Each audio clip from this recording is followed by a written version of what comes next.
Well, here now is Katie McFarland, former Deputy National Security Advisor under President Trump. Katie, thanks for joining me.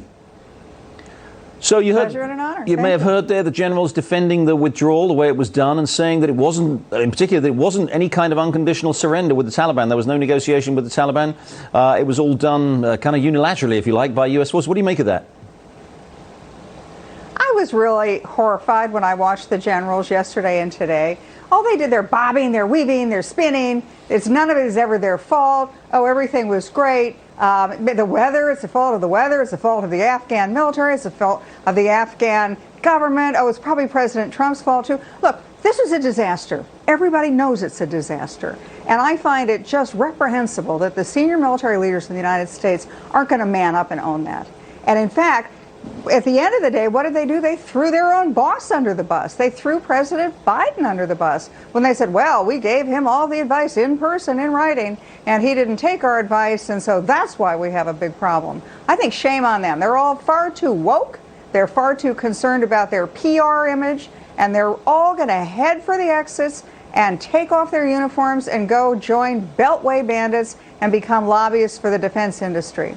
Yeah, I mean, I must say it's striking watching Republican members of Congress, both in the House today and the Senate yesterday, really going after U.S. military leaders. That kind of is a sign of the times, isn't it? You wouldn't have expected to see that perhaps over the last 20, 30, 40 years of American history. But it's not just that. It was some of the Democrats were there, too, criticizing them. Look, if these guys are talking about, well, it was a tactical success, this was their argument, but it was a strategic defeat, the loss of Afghanistan. You know who these three guys were? These were the three major Afghan generals who worked their way through the Afghan war. For 20 years they've been fighting that war. For 20 years they've been trotting up to Capitol Hill saying, you know, just a few billion more dollars, a few thousand more troops, a little bit more time. We're going to turn the corner. We're going to succeed. We're going to prevail. And now they won't even own the defeat that they brought on the American people. I found them lacking in integrity and personal courage. And they weren't military leaders. These are just a bunch of political hacks who wear a uniform. It did look like that. Katie, final question. There clearly should be some accountability here. I mean, it is striking that we've had this incredible humiliation. And, you know, whether it's on the military side, there have been no resignations. On the political side, Secretary of State, National Security Advisor, nobody in the organization, nobody in the political organization, the military organization, seems to be responsible for this incredible humiliation. What do you make of it? I think they believe they're going to get away with it.